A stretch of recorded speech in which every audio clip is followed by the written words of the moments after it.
Good evening. How are you? How are you really? Not for you to really answer me in the comments, but answer yourself. Answer yourself.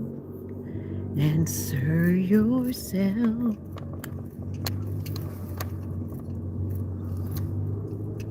All right, it is a new day. Let's put the window down and get some fresh air. I'm running a little late today. But nevertheless, I am on my way. On my way to work.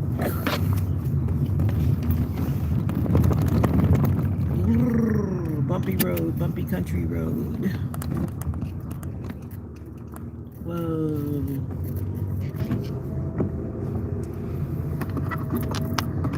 I haven't really seen that many frogs on the car. That's something that used to be a common thing. Frogs would be on the car. And then I'd be screaming like, a frog, a frog. There's no frogs. It's 65 degrees here in Florida, USA right now. Feels pretty good. Whoa, whoa, whoa, whoa. Feels pretty good, pretty good, pretty good, pretty good. Oh, wow. That tree fell. It's a beautiful day.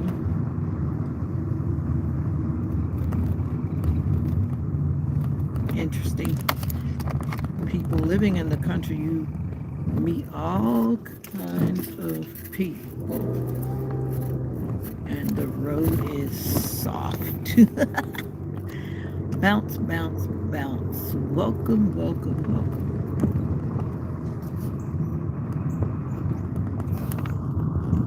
See, the road is like a country road. That's why you see me looking like I'm bouncing around because I'm running late and I'm driving a little bit faster than usual. And yes, it's very bumpy. Rough road. Rough road. Bumpity, bumpity, bumpity. I'm trying to be careful about what I'm driving over to because the road is just bumpity, bumpy. Bumpity, bumpity. Bumpity, bumpity, bumpity. Welcome to Florida, USA. Are you a subscriber to my channel or are you just visiting, passing, and scrolling? I'm on my way to work. What are you up to? Whoa. The road is so soft. The road is so soft. How are you doing today? For me, it's morning. It's 6:56 a.m. What time is it where you are? Come on, let me know in the comments. What time is it where you are? Julianne. Oh, hey, Julianne. It is almost 7 a.m. where I am. Are you a subscriber to this Breaking and Healing channel? Or are you just scrolling and scrolling and scrolling on your phone or your device? I am Vita, the content creator here. I am a domestic violence survivor. And on this channel, I promote advocacy, healing, taking care of yourself after the fact. And I hope that you watch the videos that pop up on your notification feed. Thank you. It's very foggy this morning. I'm on my way to work, but my body wants to stay home, but I'm going to work. My body wants to stay home, though.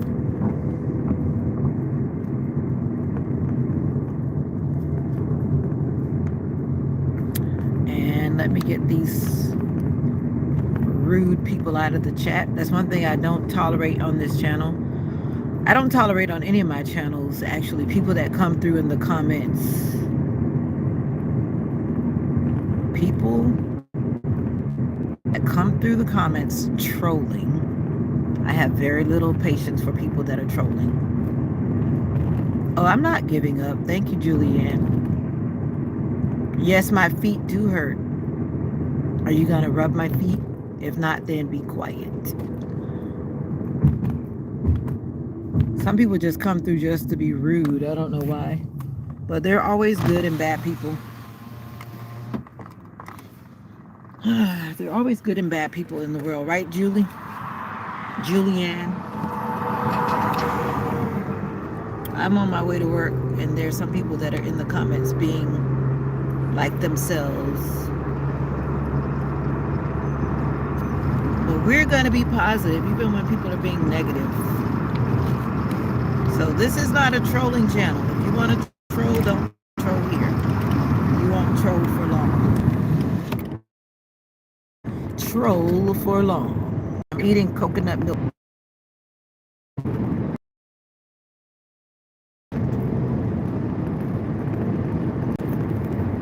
Okay, the tone dude. So why you asking me about my feet? You didn't even say hi. What a question to jump out with. I'm tired when I get off work. Aren't you tired when you get off work, or are you a teenager? Let me guess. Are you a teenager?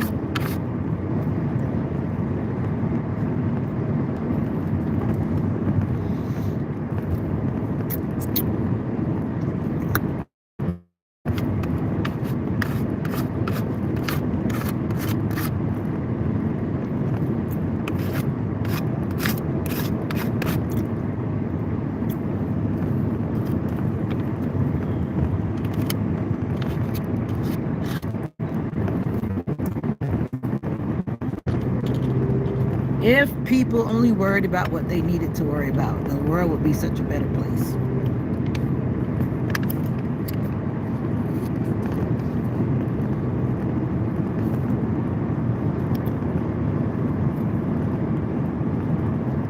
Yep, I can always tell when the teenagers are commenting. I can always tell. And some of the adults that act like teenagers. I can always tell. You know what an enigma is? And that person is living up to that name. Look up enigma. It's not a positive word. And some people actually make their channels names based on how they really are. And enigma is not a positive thing. So for that person to call themselves an enigma, that's exactly what they're acting like. And that's like a not nice. And I don't want that on my channel either.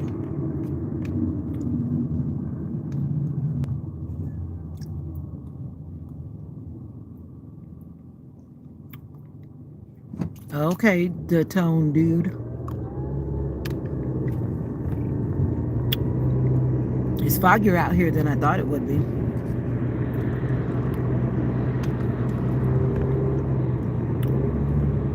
My car is needing to go back to the mechanic shop.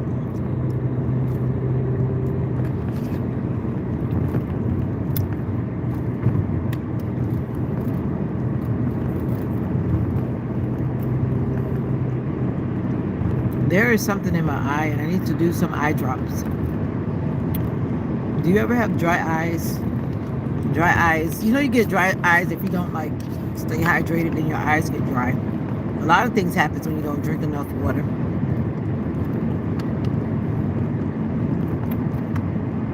And I need to drink more water today. That's probably why my eyes are feeling dry. And even when you try to blink your eyes and they're still dry.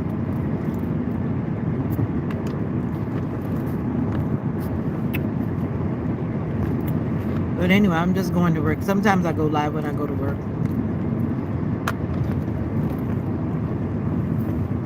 My phone is in the phone stand. It's not in my hand. I don't know why I always have people in my comments talking about whatever.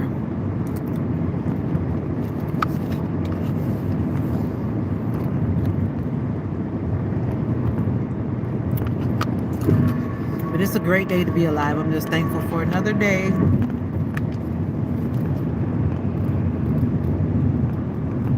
See, it's foggy this morning. Very foggy.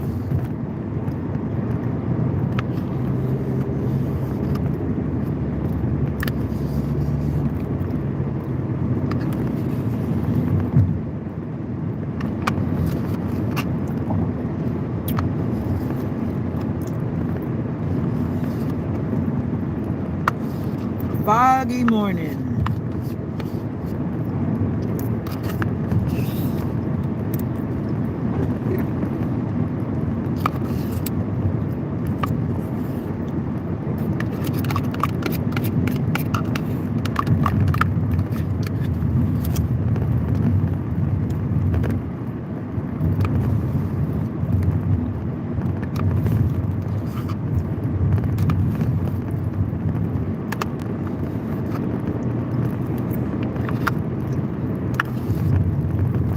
Yum, yum, yum. Yogurt's done.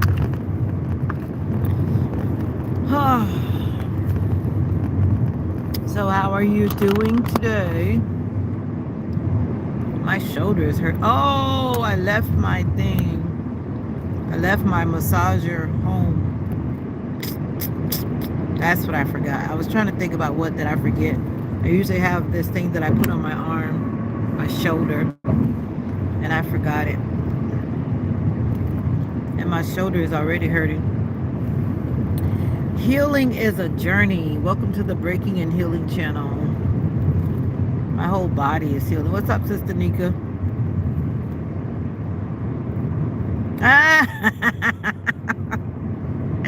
When you see the live, don't you see the name of the channel? What do you see? I don't even really pay attention. You don't see the name of the channel? Or it's not really like on the screen. That's so funny. When you saw the fog, you knew it was me in the fog. I didn't get an alert this time. But usually I get an alert that says like fog advisory or whatever. I didn't get that this time. So it's kind of like a surprise. When I got down the road, I was like, oh, it is foggy out here. Yeah, it's me hiding on the Breaking and Healing channel. I already blocked out some of the people. I unwelcomed them here. You always find those people. Oh, okay, the name is at the top. All right. Yeah, I couldn't remember because even when I'm scrolling, I can't readily remember where the name is, but I know it's somewhere on the screen. And then there was this person called TV Enigma, and I'm like, that's like the perfect name. And I was saying some people actually name their channels for exactly how their behavior is.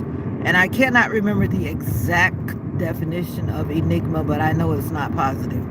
And I was like, that person named their channel well because that's exactly how they're acting.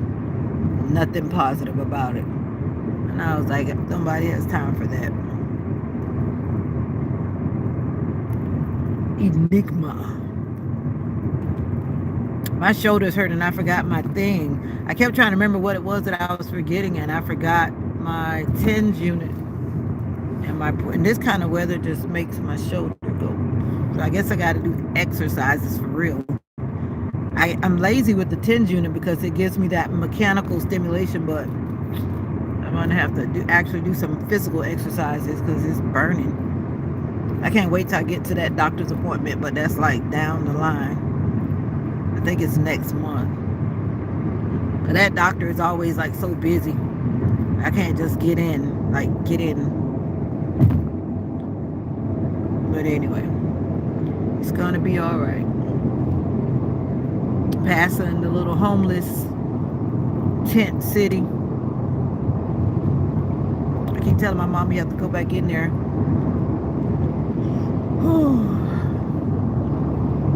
But anyway, you know, I saw this video, and I'm not talking about politics. I'm talking about, what am I going to say? It's not really about politics. I'm not addressing the political side, but I'm just addressing the fact of what looks like a waste of money.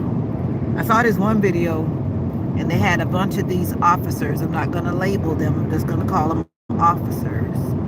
And it looked like, I'm going to say it looked like 200, but maybe it was like 100 officers. They were swarming on some building. And I'm guessing they were looking for a person. And I'm thinking to myself, why are so many officers going to get a person? I mean, it literally looked like, maybe I'm exaggerating, maybe it was 75, maybe it was 50, but it still was a lot of people. And they were swarming around this complex. I think it was about maybe 5 stories high. Maybe that was a factor so that they could cover all sides, all whatever. But to me, I was like looking at all of the machines, the vehicles, the guns, and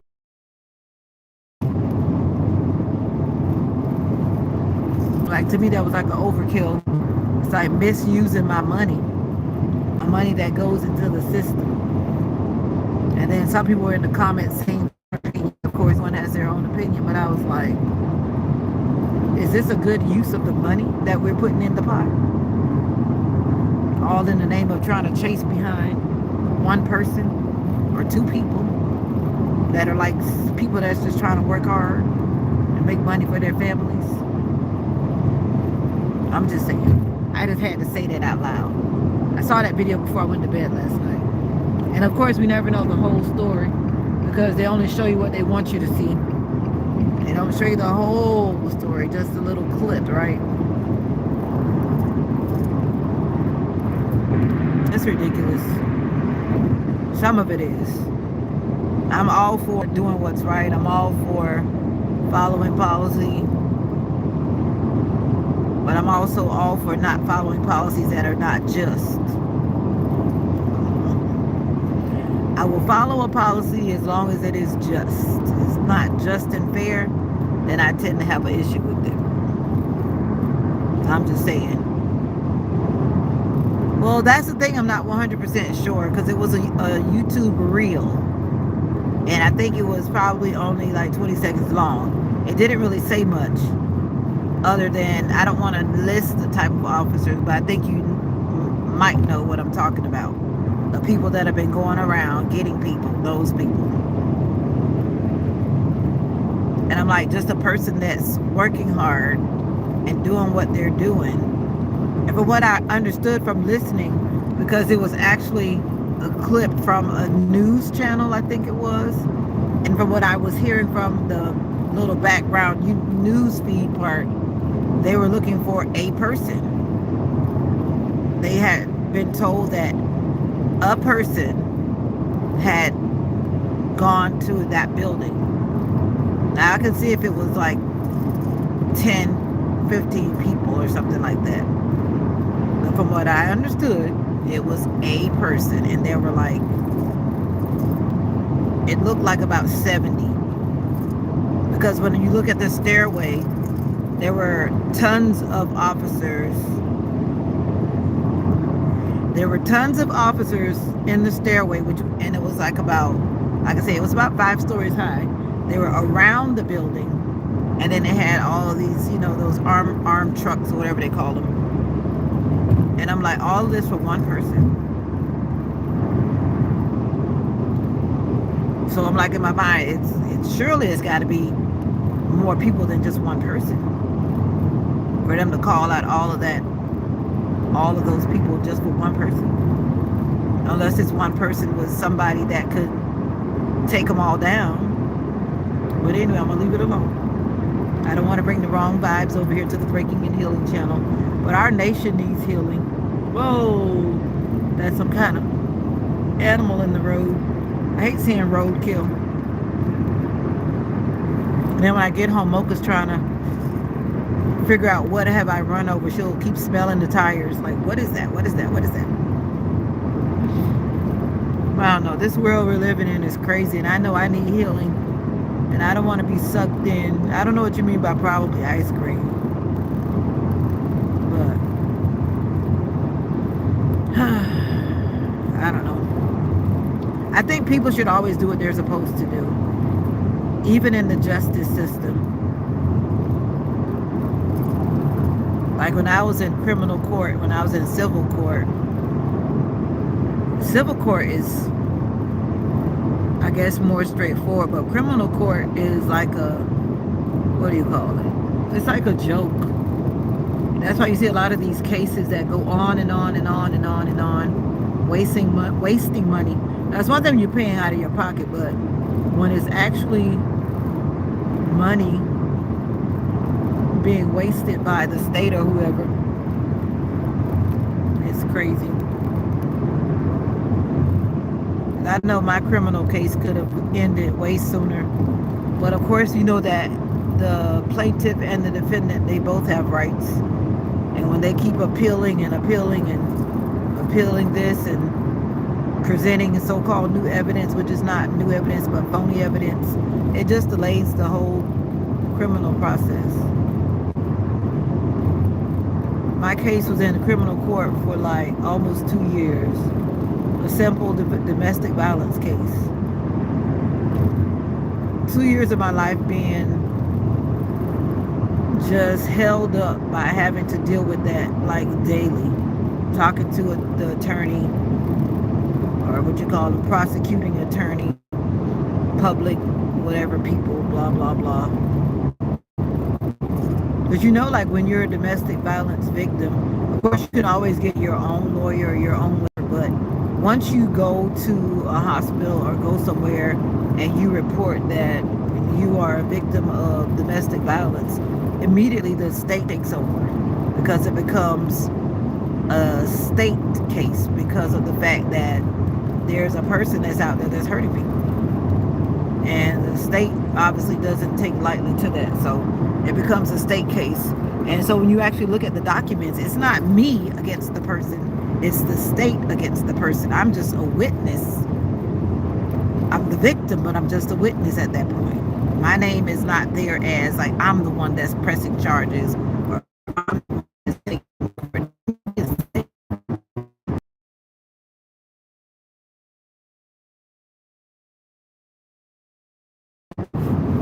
And I don't know, I feel some type of way about it, but I try to keep those comments kind of at a minimum because justice is still justice. And if you are a victim, you deserve justice. Now, what that justice looks like for you, that's up to you. But when the state takes over the case, then you just got to ride with it. You know what I'm saying? You got to ride with it. And it was a journey. Probably the worst part of it and the journey and the prep and all that stuff was when I had to sit down with the defendants. I get the words mixed up, but the one who hurt me, their attorney, whatever you call them. I don't remember. But anyway, you know the person that you have the one side and the other side, the plaintiff and the defendant. Right now, none of that is making sense. But the worst time was probably that time because at that time I was still recovering. And then I was also recovering from surgery because I had actual physical surgery. So to be recovering from injuries and also on top of that, I decided to have surgery because I was supposed to be having surgery and then I had to kind of postpone it, but I couldn't hold my life up. So I had surgery. So here I am trying to go with two attorneys. They're recording me. They're going over all this stuff and all this stuff and all this stuff. I'm like, I'm not changing my story. There's nothing going to change about my story. My story is still true. Now that day, I just kind of felt like this is a waste of time. But I also understood that it was a part of protocol or whatever. But the only positive thing about it, they did have compassion. They actually came to where I was living and I didn't have to travel because of the fact, like I said, I was just like recently out of surgery. So they came to me. They met me at a legal place that was in this area. And so that was one positive thing about it. So they do have compassion, the state attorneys. Like they say, if you don't ask, you won't know. So I was like, there's no way I'm traveling down there. There's no way I'm even in a position to travel. Like I said, trying to recover from injuries. And then on top of that, I had major surgery. I'm like, no, I'm not traveling anywhere. Like, if you want to see me, you're going to come to me.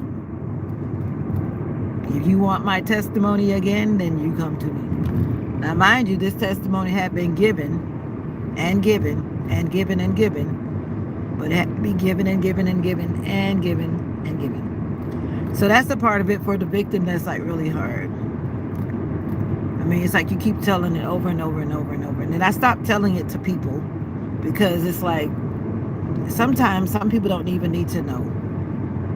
They don't need to know. I tell it when it's necessary to be told. Because some people, they just want to hear stuff for the wrong reason. They don't even want to know it for the right reason. That's why as a domestic violence survivor, you really have to be mindful of what you're saying about your story and to who or whom you're saying it to. Because it's not for everybody. And some people will never understand. If you never experienced like trauma firsthand, I'm not talking about watching it play out on the TV. I mean, you are in the situation. You are the one that's being hurt. And some people have been hurt with guns. Some people have been hurt with knives. And I know this one story, I was watching it one time on this one Let me hurry up because I'm almost at work. But this lady was actually on live, and this story was public. And the person that was hurting her knew that she was on live. I guess they wanted it to be publicized, and that was a sad one. And she was even killed on the live. Now that was really sad. But at the same time, it was also helpful because it was being recorded. But it's really sad, though. It's a sad thing. But that lady, when I listened to her, it's like she already knew, and I guess she accepted what was about to happen.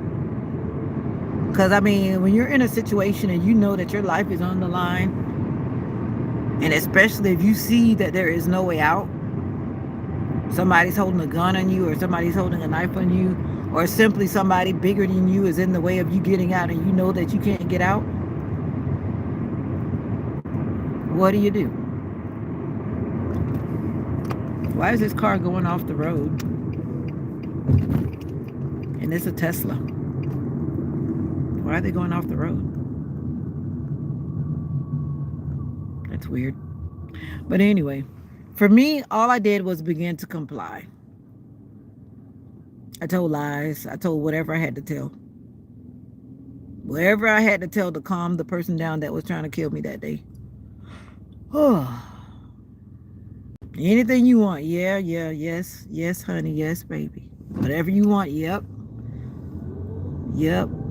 And I just started to act like nothing happened. Nothing was wrong. All was well. Inside, I was dying inside. But I was like, I got to make it out of here today.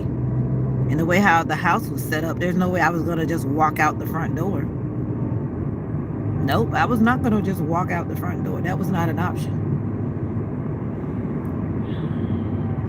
But like I said, if you've never been in a traumatic situation where someone has your life in their hand, then you will never understand when someone says they're living with PTSD or they're living with whatever. You'll never understand. I don't care how somebody tries to explain it, you'll never understand unless you have walked in those shoes. And so when a victim has to relive